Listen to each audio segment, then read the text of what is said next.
Alright, so number one on your exam review says to sketch an angle in standard position and give one positive and one negative coterminal angle. So remember as we do these that our positive angles go counterclockwise, and then our negative angles start right here on this initial side and then go clockwise. And so this one's 7 pi over 4. So my first question is, if you have a hard time with these, is to think, is this bigger than pi or less than pi? And I know that 4 pi over 4 is equal to pi, right? Because these cancel out right here. So I know that right here I'm at 4 pi over 4. And if we go all the way around the circle, we would be at 8 pi over 4 because that equals 2 pi. So really 7 pi over 4 is just 1 pi over 4 shy of 8 pi over 4.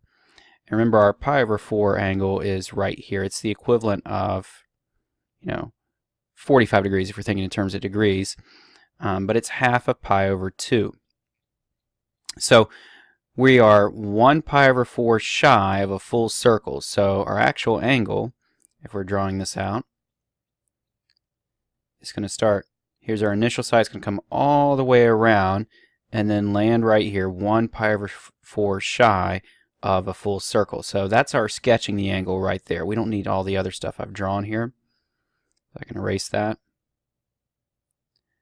But this is our angle right here, 7 pi over 4. And just to kind of show the person that's reading this thing which way I want, I'm going to go like this. Say boom, that's 7 pi over 4. Now there are an infinite amount of positive and negative coterminal angles I could come up with. I'm just going to take the most simplest approach, and that would be going around the circle more than once. So if I started right here and ended right here, that would just be 7 pi over 4, but I'm going to go a complete 2 pi more and then land right there again. So that angle I just drew in red would be 7 pi over 4 plus 2 pi. Well, I just said a second ago that 8 pi over 4 is the same thing as 2 pi. It's just written in fourths so I can add these up nicely. And so I get 15 pi over 4. So there is our positive coterminal angle. Now we need a negative one. A negative one, I'm just going to start right here at our initial side and go clockwise this way. And I said a second ago that this is just a pi over 4 shy of 2 pi, so I'm actually just going a negative pi over 4 right here. So negative pi over 4 is our negative coterminal angle. You can also find this out by saying, what is 7 pi over 4 minus 2 pi, or minus 8 pi over 4? That would give you this answer also right here. So we've got our angle sketched right here, and here's our positive coterminal angle, here's our negative coterminal angle. And that completes number one. For number two, it says convert from radians to degrees or degrees to radians. So remember, when we're talking about our circle, we know a circle is 360 degrees or 2 pi radians, but typically we just look at this when we're talking about conversion factors, we're just looking at half a circle. I know half a circle is 180 degrees, or it's the same thing as pi radians. So we can use the fact that we know that pi radians is equal to 180 degrees for our conversions. So we can rewrite this, we can set them equal to each other, or we could say, hey, if I divide both sides by pi radians, I get 180 degrees over pi radians. Or likewise, I could divide both sides, that equals 1 by the way. I could divide both sides by 180 degrees and say pi radians over 180 degrees is also equal to 1. And I'm going to use these to convert these two up here. So this one right here, this is written in radians, and I want to convert that to degrees. So I got negative 11 pi over 6, and I'm going to multiply it by one of these two fractions down here. And so the question is, which one will cancel out radians? Well, that's going to be the one with radians in the denominator, because I've got, we don't really write radians with it, but we could write radians up there. And so multiplying it by 180 degrees over pi radians will do a couple of things here for me. One, it will cancel out radians, and the pi's will also cancel out. And now it's just multiplying straight across over here. Before I multiply straight across, because I don't have a calculator on me, I'm going to go ahead and see if there's anything in common. I notice that 6 will go into 180, and it will go into 180 30 times. And so I end up with negative 11 times 30, which gives me negative 330. And 1 times 1 down here, and that gives me 1. So I get negative 330, and this is degrees, so don't want to forget the degree symbol. Negative 330 degrees. Likewise, I got degrees right here, and I want to change that into radians. So 35 degrees, and I'm going to make that one right there a fraction, so I put a 1 under it. And I want the fraction over here that's going to cancel out degrees. Since degrees is in the numerator, I'm going to choose the one with degrees in the denominator. So multiplied by pi radians over 180 degrees.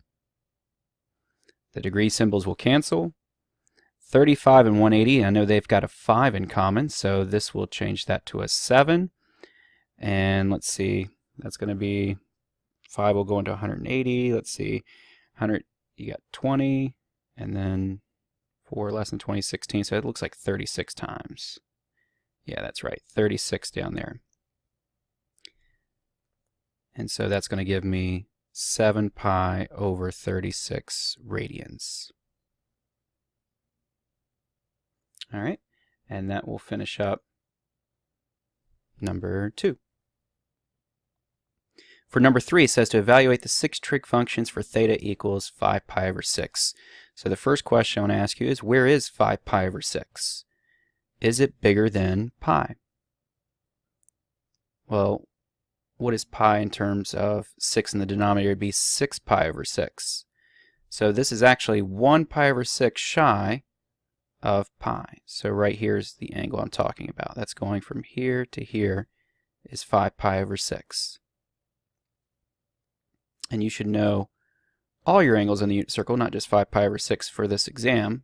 This is just one example of a question we could ask you. So here's the triangle. You need to know the sides of your triangle. We know that this is 1/2. This is the square root of 3 over 2. So that's going to help me with my sine and cosine values. So we could have the sine of 5 pi over 6. Let me rewrite that better.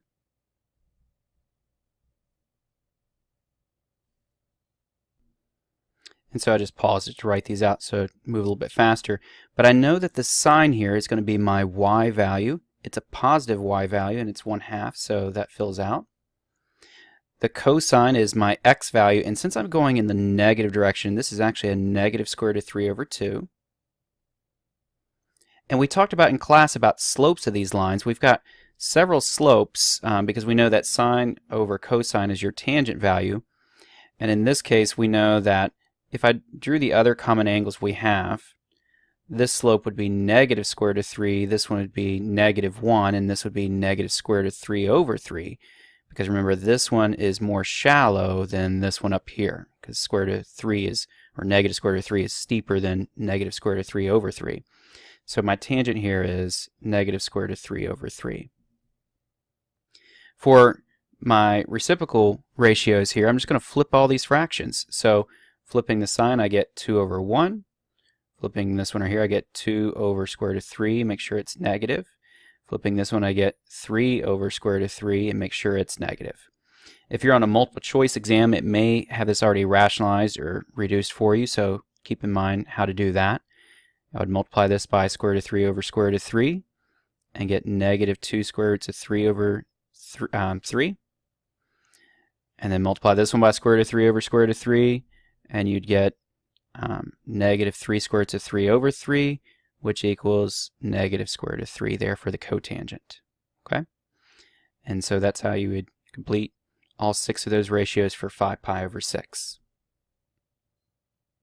All right, number 4 says find the exact values of the 6 trig functions of the angle theta whose terminal side passes through 3, negative 4.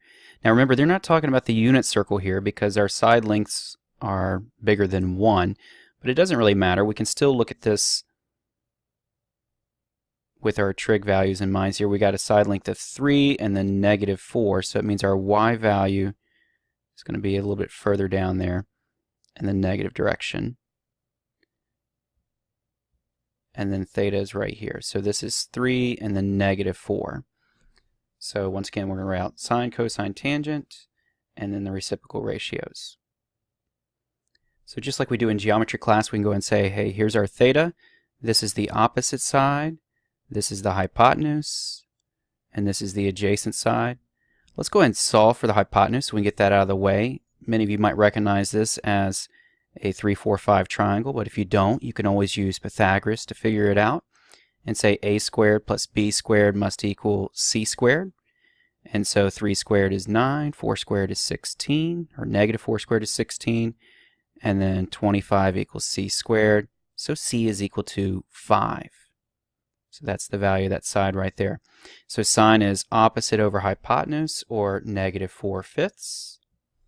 Cosine is adjacent over hypotenuse, or 3/5. Tangent is opposite over adjacent, or negative 4/3. And then we're just going to flip all of these for our reciprocal ratios. So we get negative 5/4, 5/3, and negative 3/4. So this one, it's giving you the secant of theta and telling you that tangent is less than 0, and I want you to find the sine, cosine, and tangent. Now I've got all 6 functions out here written out here. You should be able to find all of them, although you're not required to on number 5. But some things I want to write down is just what is given to me. And the first thing I know is given to me is the secant. So I know the secant is 6/5. I also know that the tangent is going to be less than 0. What's that tell me? It tells me that tangent is negative. And so if you think about what we talked about with the value of tangent on the unit circle, we know that tangent eventually becomes just the slope of whatever line you're looking at here, because you got sine over cosine. So the tangent right here is 0 along the x-axis and undefined on the y-axis. We know that when we're talking about an angle like pi over 4, it's 1, or 3 pi over 4, it's negative 1. And so notice that these lines that come through here in quadrant 2 and 4, they're all negative slopes. So the tangent is negative in those 2 quadrants right here. So the tangent's negative here and here. So that means that the angle we're talking about is either in quadrant 2 or quadrant 4. So the next thing we can look at, just to figure out where it's at, is that the secant is positive. And so notice secant is the reciprocal of cosine. So it means the cosine must also be positive, because the only thing we do when we switch between cosine and secant is flip the fraction. We don't flip the sign. So if the secant's positive, so is the cosine. And so where's cosine positive? Well, remember, cosine is like our x values on the unit circle. And so over in this quadrant, if we were to draw a triangle somewhere in here, our cosine value is going to be negative. So we know cosine is not positive in quadrant 2. That leaves us with knowing that this triangle, or this angle I guess you could say, is in quadrant 4 here. And so that helps me draw it out, because I know that if cosine is adjacent over hypotenuse, then secant is hypotenuse over the adjacent side. And so when I start to draw out this triangle, I can start to label my sides appropriately. Let's see. If we were to make this triangle, I'm going to start actually with a new circle here. There we go. We got it a little bit better cleaned up now. And so it says that the secant is 6/5. So that is, remember what I said a second ago, this is going to be the hypotenuse over the adjacent side. And so here's our adjacent side. We're going to come out 5.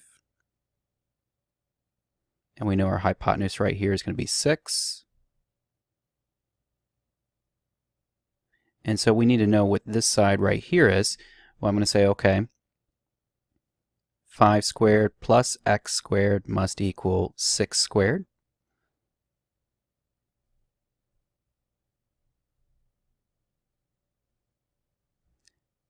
And so x is going to be equal to the square root of 11. And we know it's negative square root of 11 here because you're going down. And if this is my theta, the rest kind of falls into place. The sine must be opposite over the hypotenuse, so negative square root of 11 over 6. The cosine is the adjacent over it, so we know cosine is going to be, adjacent over hypotenuse, which is going to be 5 over 6. And then the tangent is going to be, let's see here, the opposite over the adjacent, or negative square root of 11 over 5. You could fill out the rest of these just by taking the reciprocals and getting 6 over the negative square root of 11 and 5 over negative square root of 11 there, although the question didn't ask you for that. All right, this one says to evaluate the sine, cosine, and tangent without the aid of a calculator, and they want theta is equal to negative 5 pi over 4. So once again, when you're thinking about this, is this angle bigger than or less than pi? Or in this case, since it's negative, I'm going to ask you, is it bigger than or less than negative pi? So if you think about where negative pi is, that would be the angle that's coming around like this and landing right there. So that would be negative 4 pi over 4, because that's what negative pi is. So you're actually going 1 pi over 4 past it, and it's going to be right there. So that's the angle. It's coterminal with 3 pi over 4. So just in case you didn't catch that, negative 4 pi over 4 is equal to pi, or negative pi, I guess you could say, because those cancel. So we're actually going one more past that, and this is what our angle looks like. Remember, negative angles go clockwise. And so we know that this right here is going to be our triangle, and the side links to that are negative square root of 2 over 2 and square root of 2 over 2. And we know the slope of this line right here, sine over cosine, or sine over cosine like that, is negative 1. That's the slope of it, so that equals our tangent. So writing all this out, we can say the sine of negative 5 pi over 4, cosine, and the tangent.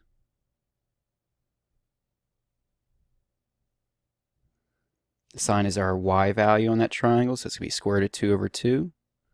Cosine is going to be negative square root of 2 over 2.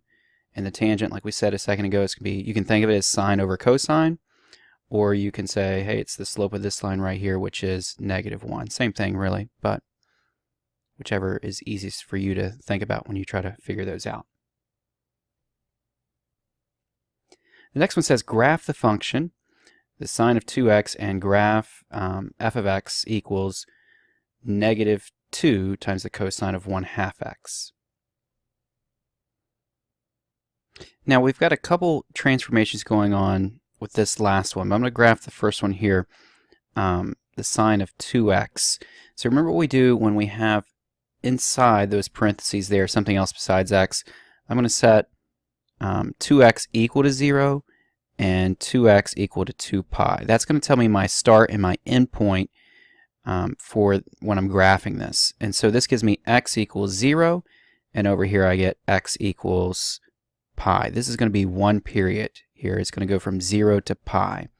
So right here is 0, and I'll say right here is pi. But if we want to graph this over 2 pi, we can. You're going to see two of these curves fit into 2 pi, when normally when it's the sine of x, only one complete curve fits in there. One cycle does. Now, there's nothing being changed with the amplitude here, and there's no vertical shift going on. So I know that, remember that the sine of 0 is equal to 0, so it's going to start right here, and it's going to bounce between 1 and negative 1. So in between 0 and pi, we have pi over 2. And halfway between 0 and pi over 2, we have pi over 4. And really, you can come up with this spot right here. If you don't know where to go with like what's halfway between pi over 2 and pi, you can just add these two numbers up. It's like you're taking the average of them and then dividing by 2. So this is the same thing as 2 pi over 2, which gives you 3 pi over 2. And then times by 1/2, you get 3 pi over 4, which you should be familiar with. These are ones we see on the unit circle. Halfway between pi and 2 pi is just going to be, if you add them up and divide by 2, if you say pi plus 2 pi, you get 3 pi. And then divide by 2, you get 3 pi over 2. And then halfway between pi and 3 pi over 2, pi is the same thing as 2 pi over 2. You're going to add 3 pi over 2 to it. You get 5 pi over 2. And then, of course, take half of that, 5 pi over 4. Remember, we're just adding up the two numbers and then dividing by 2. And then halfway between these two right here, we're going to say 3 pi over 2 plus 4 pi over 2 gives me 7 pi over 2. And then when you times it by 1/2, you get 7 pi over 4.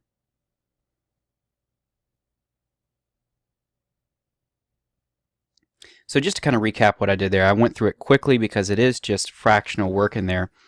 I said, okay, where is this thing starting? You set 2x equal to 0. That 2x came from inside the parentheses there. You also say, where's it going to end? 2x equals 2 pi. And solve for x on both of those. So I have it starting at 0 and ending at pi. That's going to be one complete period. And then I want to get some points in between 0 and pi. So I said, what's halfway between 0 and pi? Well, it's 0 plus pi divided by 2. Then what's halfway between 0 and pi over 2? Well, it's 0 plus pi over 2 divided by 2, which gives me pi over 4. For the rest of the points, I'm going to say this point right here, pi over 2 plus pi divided by 2 is 3 pi over 4. And then halfway between pi and 2 pi, add those two up, divide by 2, you get 3 pi over 2. Halfway between pi and 3 pi over 2, add this one and this one up and divide by 2, you get 5 pi over 4. And then halfway between 3 pi over 2 and 2 pi, add these two up, divide by 2, you get 7 pi over 4. Another way you could do this is once you find pi over 4 right here, you could say count by pi over 4. That's 1 pi over 4, 2 pi over 4, 3 pi over 4, 4 pi over 4, 5 pi over 4, 6 pi over 4, 7 pi over 4, 8 pi over 4. So you do which way works best for you. Now as I go to graph this, I'm going to go ahead and say, okay, if I put 0 in, I get the sign of 0, which I know is 0. And then we're just going to go up to where the max value is, then down to the middle, then below to the min value, and then back up to the middle. And then continue that pattern where we're bouncing up to the top, middle, down below, and then back up to the middle, and then eventually we'll be back up to the top here.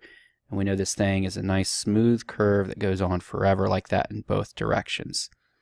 So there is our function sine of 2x. All right, I'm going to clear this out and then we'll graph the next one. All right, so for this next one, I notice right off the bat that my amplitude is changing right here. So this is not going to be bouncing between -1 and 1 like it normally does. This is going to be going from -2, which is, I'll just make this -2, and +2 up here. And I know that inside my parentheses here, I've got 1/2 x. So I'm going to let 1/2 x equal 0, which makes x equals 0. That's my starting point. And then 1/2 x equal to 2 pi. So x is going to equal 4 pi in this case.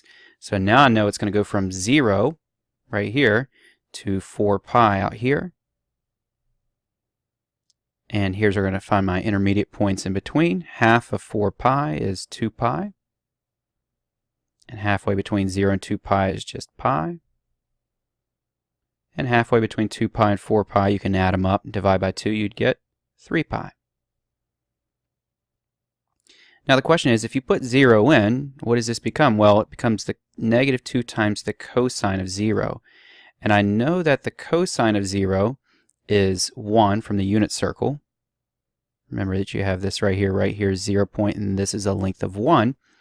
And so this becomes -2 times 1, which equals -2. So my start point is down below.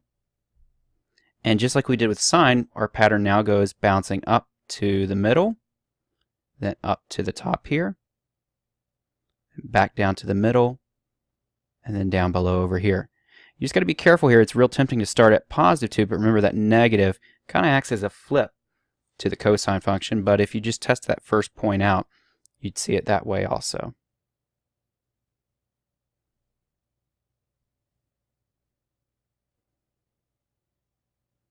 So number 8 here wants to know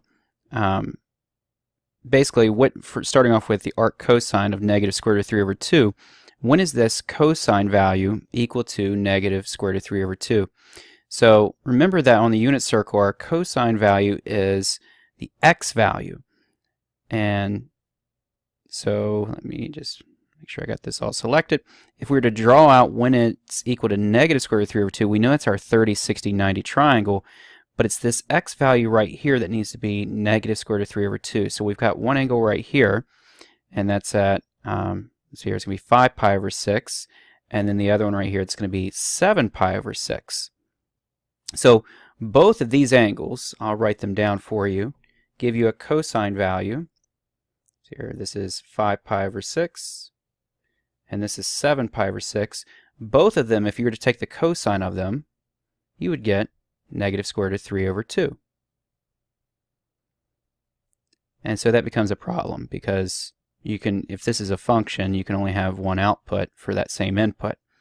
And so that's why we restrict our domain for these three functions when we're talking about the sine inverse, tangent inverse, and cosine inverse. And as far as this goes, when we're talking about cosine, sine, and tangent, we're restricting our cosine to the top half of the circle, or between 0 and pi. If we're talking about sine, we're restricting it to the right half. And we say that's between negative pi over 2 and pi over 2. And we're actually on the same thing right here with tangent. Negative pi over 2 and pi over 2. Notice we don't say anything bigger than pi here because it's like a no-fly zone over in here. We can't swing around and go to like 11 pi over 6 for an angle, but we can go into the negative realm. All right. So keep your angles between these two right here, negative pi over 2 and pi over 2 for arc sine. Same for arc tan. And for arc cosine, keep it between 0 and pi. Notice we have positive values and negative values for cosine here. Over here, if we just kept the top half of the circle like we did with cosine, we'd be keeping all positive angles only, or positive values only, not angles, but the positive values for sine. And we wouldn't include any of the negative values. So that's why we keep it to the right half of the circle for these two functions. So for this one, 7 pi over 6 is in our no-fly zone for cosine. So our answer here is going to be 5 pi over 6. That's the angle we want. For the sine value, say, when is it negative square root of 2 over 2? Well, that's going to be our y value. So our question is, when is the y value that? And if I were to pick this angle, that would be the positive value. I don't want that. I want this angle right here. And so that would give me negative square root of 2 over 2 there. This is going to be, this angle is negative pi over 4. Or up here it'd be positive pi over 4. So this one's negative pi over 4. And then lastly, they're talking about tangent here. They want to know when is the tangent equal to negative 1. Well, we know this slope right here is negative 1. It's actually the same angle. It's going to also be negative pi over 4.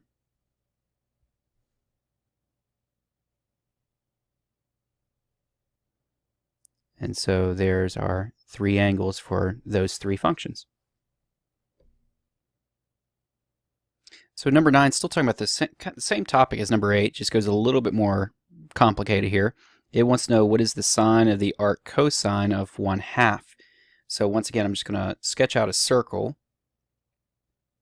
And remember, with arc cosine, we're restricted to the top half of the circle.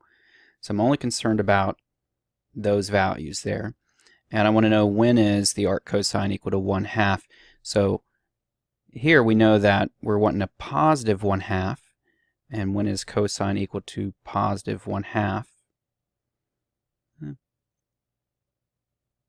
me try to redraw that. That's a little messy.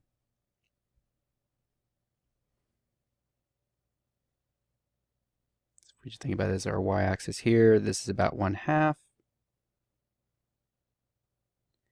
And here's our cosine value being 1/2.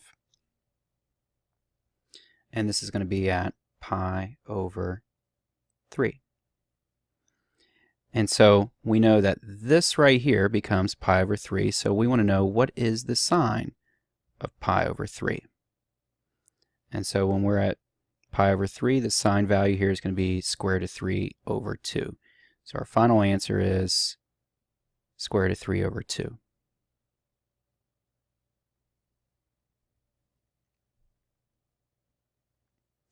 Now this number right here, because I'm about at the 30-minute mark on this video, I'm going to save this for the next video. That one kind of keep these a little bit small in size as far as the file size go on these videos.